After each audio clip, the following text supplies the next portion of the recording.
What's going on, YouTube? Greenwood Evil here. Today is Godzilla's 63rd birthday. I had Pokemon stuff to do. We gotta put that to the side because it's the King's birthday. Not Elvis. The King of the Monsters, obviously. So I posted on Instagram before that it's gonna be one of my favorite figures that I own. It's an S.H.MonsterArts. I'm gonna show it off right now. It's this right here. This is the Godzilla 1964 Emergence version.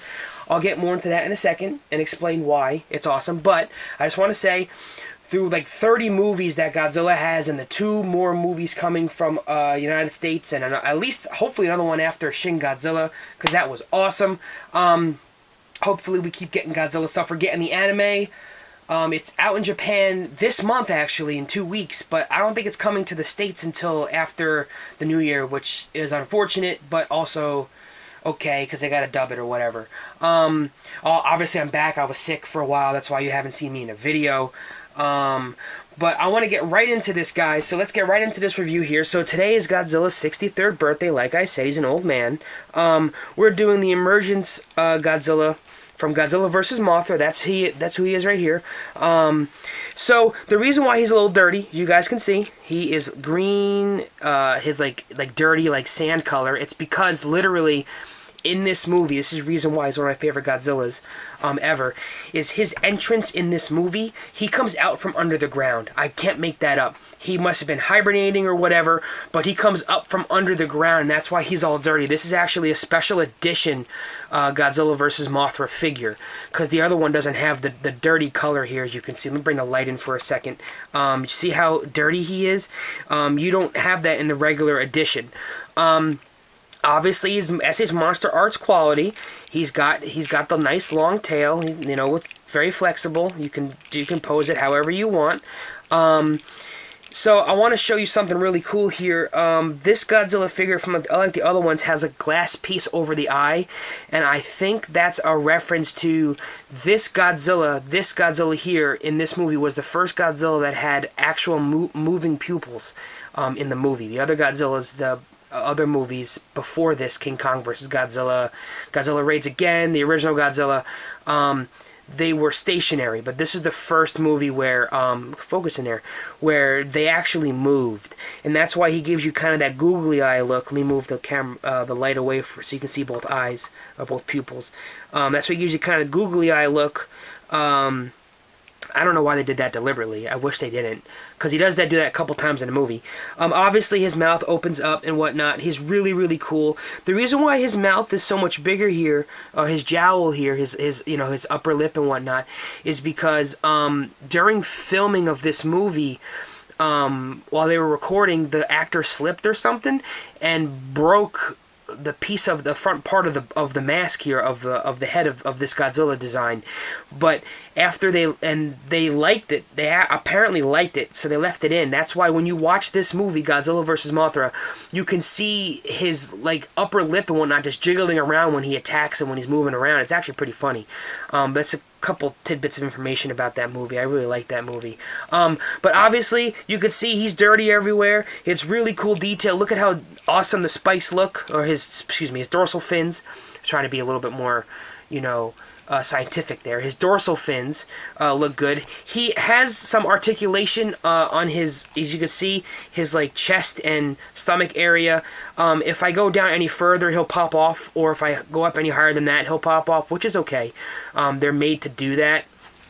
You could see this Godzilla has like webbed feet, a lot more webbed feet than usual. Obviously three claws here. I think that's pretty much the going rate for Godzilla back in the first couple movies. The original may have had 4. I don't remember off the top of my head. It's a very strange thing to remember, but I think the original one had 3 as well. They didn't graduate to 4 till a little bit later, where they added like the extra toe on the side here. His knees are dirty, but he does have a lot of articulation. He could do like a Godzilla split. He's very spry for being 63 years old. The cool part is he comes with atomic breath. Now, you guys can't really see the color very well here, so I'm going to actually flip my mat over for a second so you guys might get a better look at the color. I just noticed that like before filming, so maybe this may help. I don't know. Let's see. Let's put him over here. Let's move the lighting up a bit so it's not like super bright on him. I can't tell if it's super bright. We'll move the camera. Oh, there you go. We'll move the lighting out that way, and we'll put this here. It's tough to see. It is really tough to see. It's blue. I'll bring it in close. I'll put my hand there. See, it's got a blue hue to it. But the reason why it's tough to see is because in this movie, Godzilla's atomic breath kind of does look whitish, which is a little interesting. But you could tell the difference in shape that the atomic breath had back in the 60s, which is pretty cool. Because you guys saw when I did the review for the 1994 Godzilla, he came with his atomic ray, which was much different from this. But that's pretty cool, though. I thought that you guys would be able to see the blue hue in it. I mean, you really can only see it when I do this. You guys see that right there. But it's not really meant to be prominent because, like I said, in that movie, it was a kind of a whitish blue anyway. Let me flip this back over. Obviously, got to advertise my name here, unless you guys already know who I am. Greenwood Evil. Just kidding. I have the box, too. I want to show you the box real quick because I kept it. Because, you know, I keep a lot. I hoard a lot of stuff. Let me move the camera up for a second. We have the box here. Boom. That's pretty cool. 1964 Emergence of Godzilla. Like I said, guys, he came out of the ground. I can't make that up. If you guys search Godzilla vs. Mothra 1964 on YouTube or Godzilla Emergence 1964, you'll get a lot of figure reviews for him. But you'll also get the video where he comes out the ground. It's awesome. They're like, for some reason, they're led to this area where they're testing radiation. Radiation's everywhere, and like, what's going on? Then like an earthquake happens, and his tail comes busting out of the sand. It's really, really cool. It's really well done. The back obviously shows just a bunch of poses he can do. I don't think he can go down that far, honestly. I think you have to move more of the legs to do that. Let me move the camera down a bit so you guys can see that. I think you need to move the legs up and then like that and push the tail down to do that because he really can't bend like this here. I mean, I guess a little bit he can. He can. Look at that. It's actually pretty cool. I don't want to break him, even though his arms and legs and stuff do pop out. Even his claws are a little dirty. They did a pretty good job with that. They look at how dirty they look. It's pretty cool. I mean, it's a repainted version, but they did a very good job with it. I spent, I want to say like 65 or 70 bucks, so I wasn't mad at the price when I got it.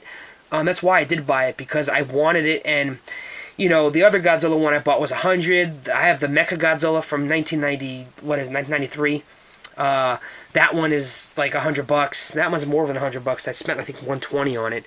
I'll review that at some point too. That's a nice one. But that's the box. Pretty cool. Run of the mill. You got all your Japanese stuff, all your information. He's cool right there. That's pretty cool. I kept the box. I always keep the boxes. Just because I ever got to transport him, he could fit in here perfectly and whatnot. He's smaller. He's a little bit smaller than the other S.H.MonsterArts. A little tinier, which is okay though. But he looks good. Let me see if I can get the atomic ray to fit the way I want it to. I usually turn it to the side. I like it like that. That's pretty cool. Like, hold on, let me get up just a little bit more, and then like that. There you go. See the let me turn the light off for a second. Let me see if that works better. You guys can see the blue hue now on it, but it's a little too dark. A little too dark. Put the light back on. Move it up some. He's awesome buy. I don't know what his price is now on eBay. Obviously, like, you can move his mouth up and down. I think I showed you guys that already. And his neck moves a lot. He's got that goofy face. But I love this design. This is probably my favorite Godzilla design. He's got like ridiculous eyebrows too. Like, they're huge. It's hilarious. But he is scary looking though. That the broken top part of his mouth, when they left it in filming, when he's moving, it does give it a more realistic look. I think that's why I left it in. That's pretty much it, guys, for him. You see, here's some strange though. The way his feet are here, they're separated here, which is pretty interesting.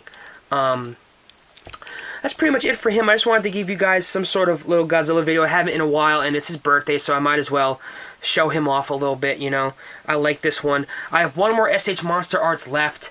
I don't know when I'll review it. I'm trying to save those, even though I don't need to. I mean, I have so much stuff to review. That's pretty much it, guys. Of course, obviously, if you like Godzilla, if you love Godzilla, hit that like button. Subscribe to me down below or left-hand corner. I'll pop other Godzilla reviews and playlists up over here. I'm gonna do more Godzilla stuff. Sorry about that. Still a tiny bit sick. I'm going to do a couple more Godzilla videos in the future. I'm going to try to do more often. I know I get like stuck with Pokemon and whatnot, so don't worry, guys who love Godzilla. I really try to get to them. Because I don't want to force one out, because it's tough to just sit down and decide to review one. And I don't like to have a game plan per se, but I like to just be in the mood to review a Godzilla figure. I just don't want to just throw it on you guys, because then I feel like it's not as good. But I like this figure a lot. I definitely recommend getting him. I recommend pretty much everything I own, like I've said before, because I already have it. But that's pretty much it, guys. Until the next video, you guys know what to do. Take it easy. Peace.